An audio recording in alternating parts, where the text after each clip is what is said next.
Zgodovina našega prostora nas je do nedavnega seznanjala le z eno skladateljico, Josipino Turnograjsko. Avtorica knjige Nemogoče, Nina Dragičević, pa je med skoraj desetletjem raziskovanja odkrila mnogo več žensk, ki so ustvarjale glasbo. Med njimi je tudi novomeška skladateljica Ervina Ropas, ena izmed žensk pozabljene polovice Novega mesta. Preprosto pišem knjige in pri čemer me zanima natanko vse. Je pa res, da je moje življenje že od malih nog izrazito povezano z glasbo in s pisanjem glasbe, z igranjem violine in tako naprej. Obenem pa me je dolga leta nekako iritirala ta neka ideja o tem, kar so nas učili, in sicer, da se pravi, je nekoč obstajala Josipina Turnograjska kot recimo temu prva in tako rekoč edina skladateljica na Slovenskem.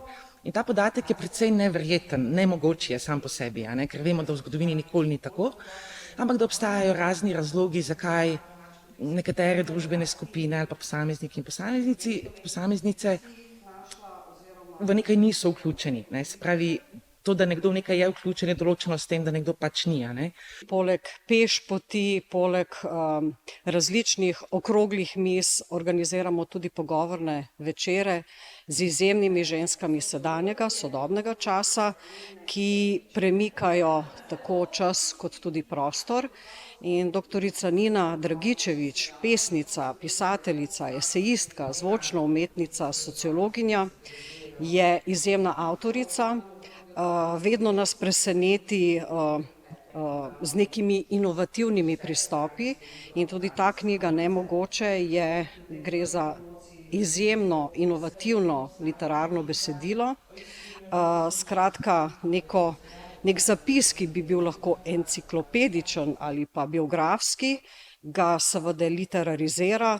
Knjiga Nemogoče presega tradicionalni biografski pristop. Iz pojavnosti posameznih skladateljic izrisuje tudi naša življenja, stremljenja, zatike, možnosti ustvarjanja, včasih odsotnost možnosti, našo sodobnost. Kako sploh, kako bi rekla, iskati ljudi, ki jih ni. Se pravi, kako se obračati k njim, kako misliti to pot. In tako je počasi nastajala knjiga ob tem razmišljanju, raziskovanju, potovanjih sem pa tja. Dogodek je bil priložnost za razmislek o pomenu žensk v glasbeni zgodovini in sodobni umetnosti. Neki zgodovinski ljudje ali pač mi danes recimo v nekem umetniškem polju obstajamo, se pravi, kakšen je postopek ali pa metoda, ki pripelje do tega, da teh nekih ljudi več ni. Se pravi, ni slučaj, da recimo v našem primeru skladateljice so v nekem obdobju živele, ustvarjale in bile v svojem času izrazito ne samo obravnavane, ampak tudi pozitivno obravnavane strani javnosti, obiskovalcev, medijev, ne nazadnje. Kako potem pridemo do tega, da jih ni več? In tle obstaja cel postopek, praviloma je povezan z akademijo, s postopki raziskovanja, ki nekako avtorico spravijo iz nekega velikega imena do tega, da rabiš eno avtoriteto, ki ji nekaj odvzame. Med tem poglobljenim in dolgoletnim raziskovanjem je odkrila marsikaj neverjetnega. Pri Uršulinkah v Ljubljani z njihovo pomočjo, tam dela ena sestra Marta, ki je res super in se zelo zanima tudi za zgodovino umetnosti, mi je pomagala priti do tega, da neke začetke skladateljevanja avtoric postavimo več desetletij pred Josipino Turnograjsko. S tem se pa naš horizont izrazito razširi, kar se mi zdi strašno vznemirljivo. V knjigi se prepletata poezija in proza.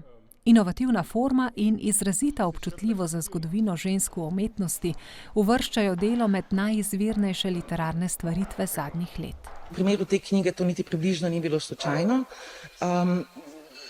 Po prvih letih raziskovanja sem ugotovila, da v bistvu da bi zelo težko uporabila, se pravi, neko tradicionalno akademsko formo, zato ker je to natanko forma, ki nas je pripeljala do te splošne podobe, ki se reče skladateljic ni bilo.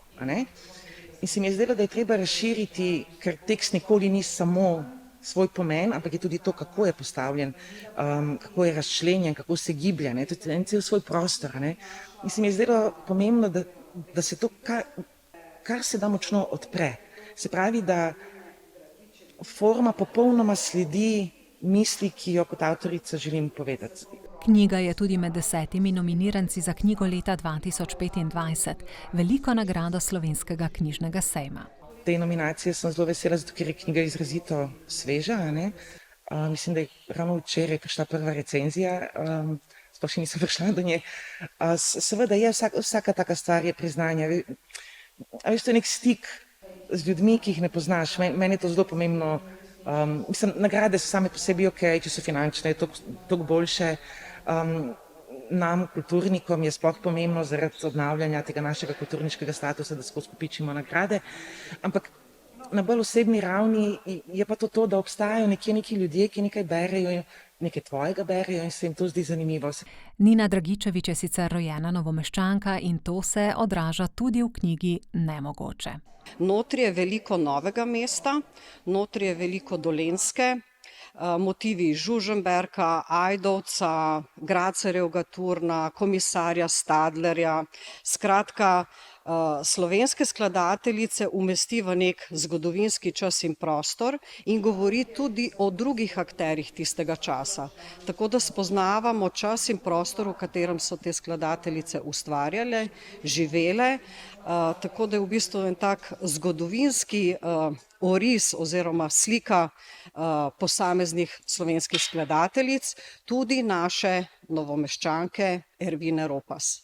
Predstavitev knjige Nemogoče, prve knjige o skladateljicah na Slovenskem, je pripravil kolektiv Pozabljena polovica Novega mesta, ki sicer vedno raje in vse pogosteje uporablja ime Nepozabne.